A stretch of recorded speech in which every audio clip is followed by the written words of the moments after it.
So, magandang hapon sa inyo mga bossing. So, ipakikita ko pala sa inyo yung contact point natin na ginawa. So, may nagpagkakataon tayo matesting ito sa 24 volts dahil meron sa atin nagpa-charge ng battery. So, itetesting natin yung contact point natin ng 24 volts kasi netesting na natin siya sa 12 volts. So, para makita po ninyo yung power ng contact point natin pag nakakonect siya sa 24. So, mas syempre, pag 24 na, syempre, mas malakas yun mga bossing. Syempre, ano. So, yun, para kung gustong mas solid pa yung power ng contact point, pwede po kayong gumamit ng 24. Kung halimbawa, wala kayong gusto nyo malit-lit lang na battery, yung halimbawa, battery ng motor, pwede po ninyong i-series yun pag yung 24 yung labas niya. So, yung sa contact point natin. So, ayun, para makita po ninyo yung contact point natin kung gaano kalakas pag naka 24. So, ayan. So, nakakonect sa SP, tapos yan yung sa 12 volts na isa, kabila. Tapos yung isa, yung positive nung isa ay dito naman sa negative. Ayan, mga bossing. Ayan. Sa negative. So, iti-testing natin mga bossing. So, ganito ang tunog niya. Pag naka 24.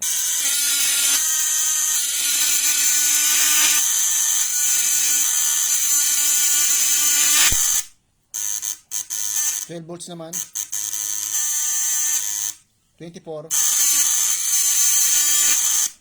Solid mga bossing. So ayan, hindi po rin nag-iinit kahit at 24. So adjust tayo konti.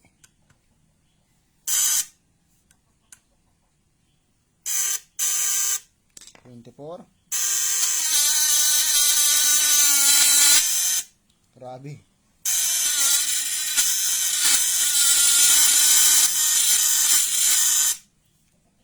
Wala pong init mga bossing. So goods na goods. So ayan, yung sa pag gusto'y 12 volts, pwede po din yan sa 12 volts. Yan. Automatic mga bossing. 12 volts, 24. 12 volts.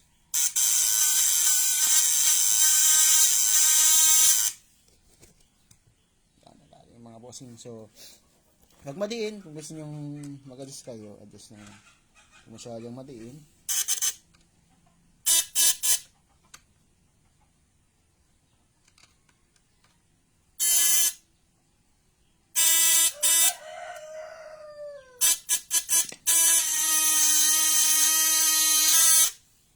solid mga bossing.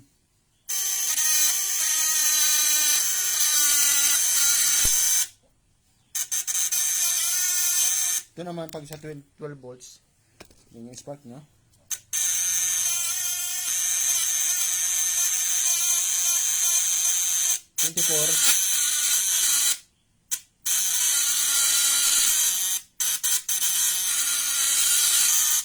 So pag nag 24 kayo, adjust lang kayo ng pag masyadong madiin, adjust lang po tayo.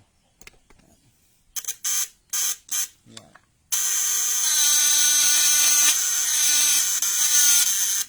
Power. Adjust pa tayo.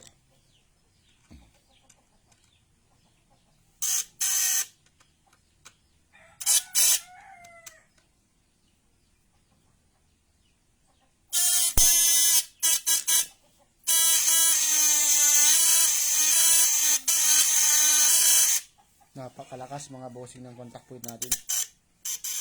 Ito naman sa 12 volts. Pag sa 12 volts, siyempre ma-adjust na din kayo dito.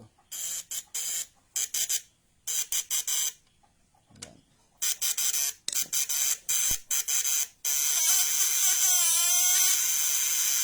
24.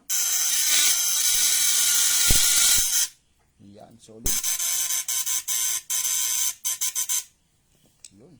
Yung sa mga gusto pong magpagawa ng 12 volts and 24 volts na contact point,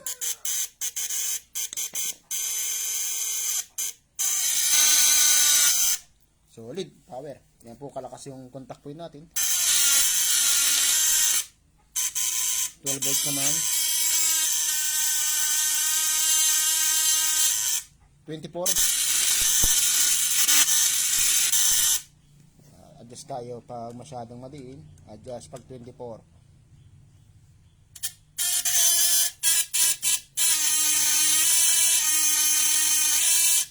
Power talaga. Yan mga bossing. Yung ano natin. Yung contact point. Solid. Ayan po mga boss. Yung pag 24 connection. So power ano. 12 volts and 24 supply. Yan. Tapos pag kayo nag 24, halimbawa gagamit kayo ng 24, mas suggested ko adjust kayo nung sa pang ibabaw ano. Tapos pag 12 volts naman, adjust din. So titimplahin niyo pag 12 volts o 24 volts yung gagamitin. So tulad nito 12 volts 24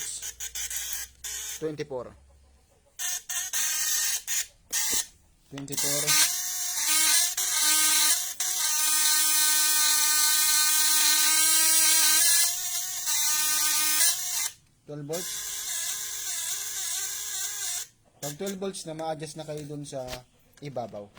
Adjust na kayo sa ibabaw pag 12 volts.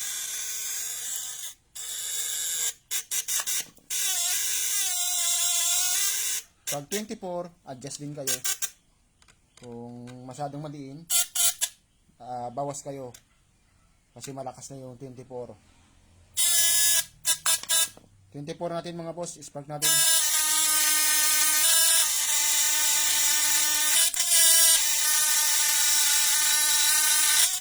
Yan. So adjust ulit. Pag masyadong maliin mga boss. So titimplahin ninyong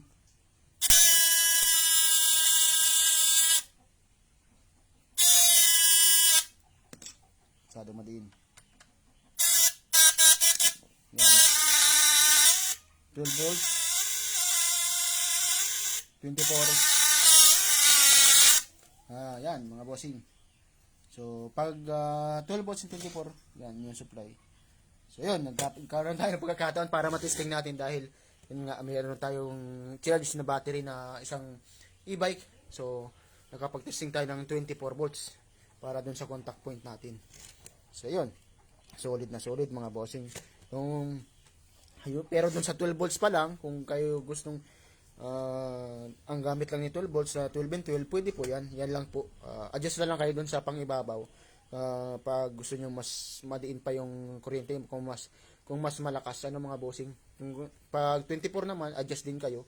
Pag masyadong madiin, bawas kayo. Kasi iba yung palo nung kuryente pagdating mo sa ibabaw. So masyadong madiin, adjust kayo, timplahin ninyo. So ayun. So solid yung 12 volts and 24 volts natin na contact point. Sa mga gusto pong magganito magpagawa ng contact point, ng presyo po ng large natin ay 4,500 pesos po ang paggawa ng contact point. Yan, old school 12 volts and 24 volts supply yung mga bossing. So ayan. 3 windings po yan.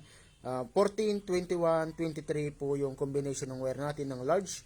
Yan po yung combination natin. Yung sa mga gusto pang magpagawa at gusto magtatanong kung saan ang location ay Camarines Norte po ano. Yan mga bossing. Solid.